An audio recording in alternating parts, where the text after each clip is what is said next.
Hey everyone, it's Paul Greenberg again. I'm not going to bother to go through any bio. You already heard me a couple of times. So I just want to let you know that I am absolutely honored in this part of the digital guide to have Gregory Langston with us. He's the VP of Sales at the Harris Products Group, which is a company owned by Lincoln Electric. And he's incredibly experienced in not only social strategies, but also he's been the recipient of some real benefit from the social side, too.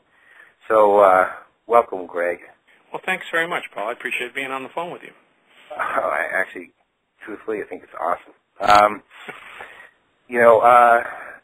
Listen, the first thing I'd actually like to ask you, and this is something I think will benefit everybody who's kind of reading, listening, viewing on this digital guide. You've actually got a social strategy that benefits sales for your company, and that's, I have to tell you, it's not the usual. Okay, so can you kind of run through that a little bit, because I think the people who are hearing this are going to be immensely benefited by knowing what it is. Well, what we're finding, and we deal primarily in the industrial world with welding products and brazing products and ancillary products associated with that, we're finding that the world is moving so quickly, and the customers that we are dealing with, both the users who are getting older and need to be informed of the product that we're supplying, we're finding that there's a transition to a lot younger group of welders that are coming into the marketplace and brazers, and we're trying to find different ways of communicating with them. And we both know that if we try and communicate with our kids and we call them, they don't answer, but if you text them, you know you're going to get an answer back. And I think the same is true with social media. And social media is not about Fifi the jumping circus dog. Social media, I'm focused on how do we monetize social media so that we can drive more recognition of our brand, more recognition of our value proposition, because as the marketplace becomes more globalized, things get commoditized. And so you have to find a way to differentiate yourself based upon what your customers value in each of the segments that you're working in. And so for that reason, we are taking our CRM strategy and then overlaying on top of that some of the technologies that social media provides, because in my opinion, cold calling is dead. You cannot be relying on cold calling, because our technical salespeople, it costs so much money to send them out, several $100s each time. You therefore need to make sure that you are developing a warm call, and in doing that you need to make sure that you are using the power of technology and the web and social media to improve your chances of being successful when you see a customer. Well, let me ask you two questions that come to mind. Number one, you said a younger group of welders coming in. Now, if I think of a welder, I think immediately blue collar, okay? Yep. Now, if I think of the general population that I've run across using social media, the younger side of it, it has tended, at least in my experience, to be white collar, right? And so are you finding that it's more a matter of these younger welders being absolutely as conversant as any white collar younger guy or younger woman when it comes to use of social media, or is there something that they're a little more focused on than, say, a young white-collar kid would be? I mean, in other words, is there any difference whatsoever? Is it really just an age thing, or what? I think social media transcends all demographics and all age groups.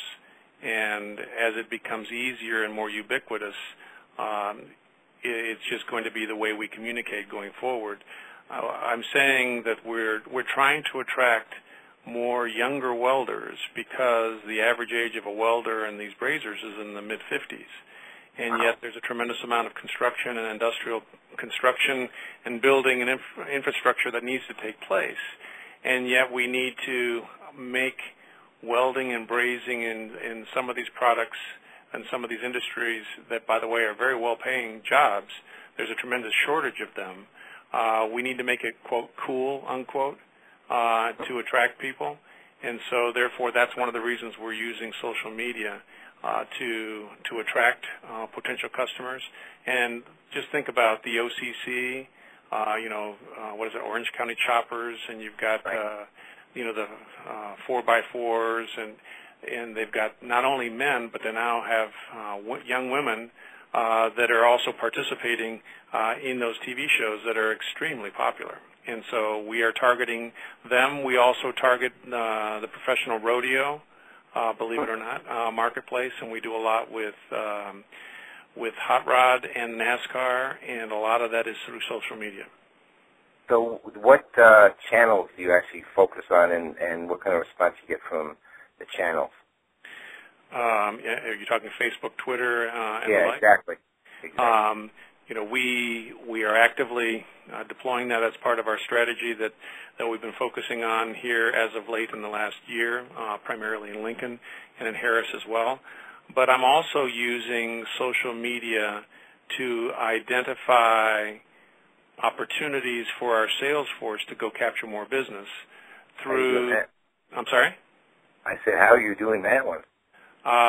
Well, what we're doing is we're using tools like InsideView.com, which allows you to set up agents that, in essence, any of your customers or any of your competitors that may have leadership changes, that have new offerings, that do acquisitions, partnerships, expanding their operations, that have research and development reports, new patents, funding developments, I mean, the list goes on and on.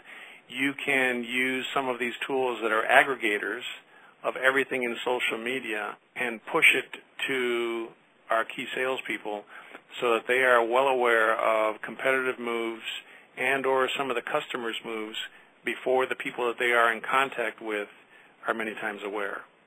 Wow. And so those are some of the things that we're doing. Now, what about on the other side of this? In other words, I know you've been the recipient of some benefit to the brand, and also some interesting. You've got some interesting stories to tell about how you've managed to move on the fly to handle some of this stuff when you've seen it. So, can you tell us some of that and some of those stories? Sure, I'll give you an example. Earlier this year, there was an explosion that took out 75% of the acetylene, the base component for making acetylene gas, which is how most of the country uses that gas for cutting equipment, for cutting steel, and we're a leading supplier of the gas equipment. The problem was that this one facility blew up, and there was no other alternative for this, and so consequently the whole nation had to move to another type of gas, an alternate fuel, which we have those products.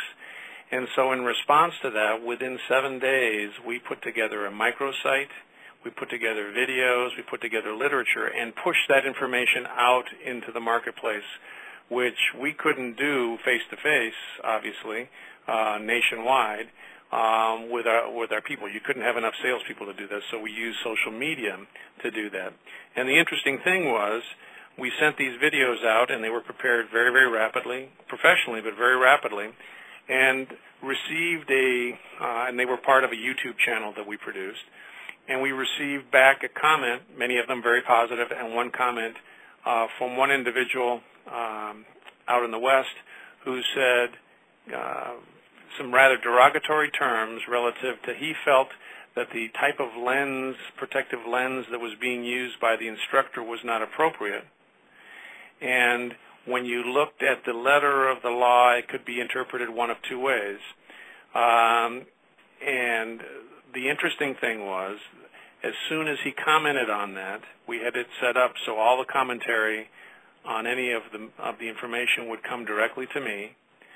I then identified the person. I then called the person directly.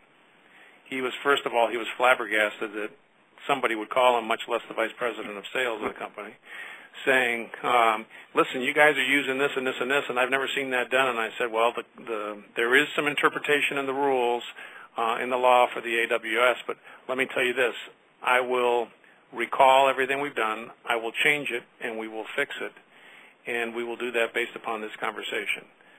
And you will have one of my sales engineers visit you tomorrow to evaluate your current fabrication requirements, and we'll show you what we're capable of doing. He said, well, I work with your competitors. And I said, that's fine. long story short, he was so impressed with the product and the fact that we followed through that he converted his facility to using our equipment instead of our competitors' equipment. So there's an example of the power of social media. That's actually amazing. You know, I got to realize that's actually, we're starting to see more and more of that stuff, but that one is even exceptional given that's an advanced use of it, and I think that an incredible number of people ought to take some heed on what you just said.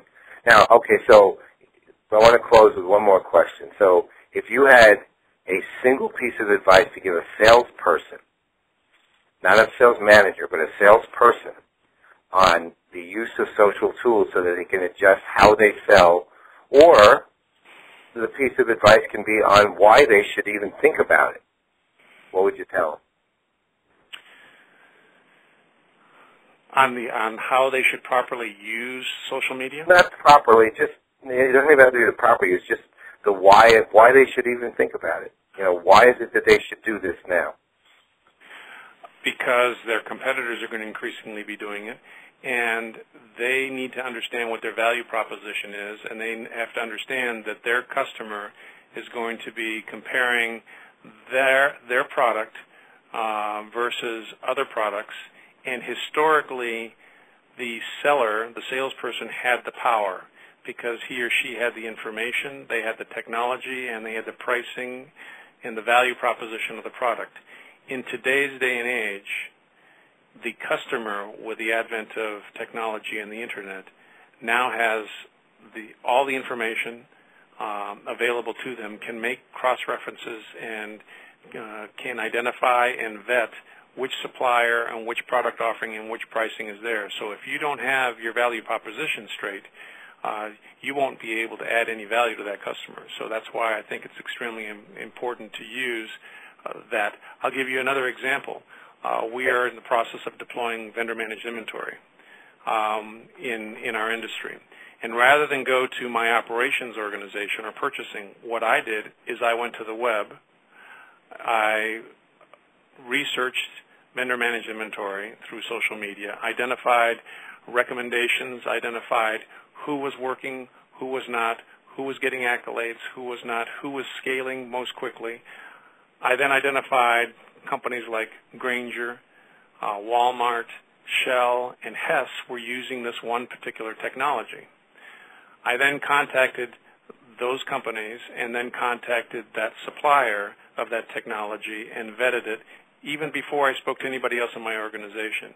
And after we went through a long vetting process talking about, you know, the major leaders, historical leaders in vendor-managed inventory and inventory control and so forth, we ended up using this this supplier that I determined through using social media. So it is a very powerful tool if you use it right.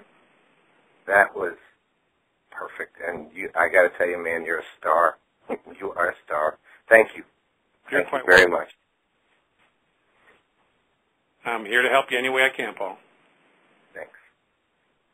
Okay, Malcolm?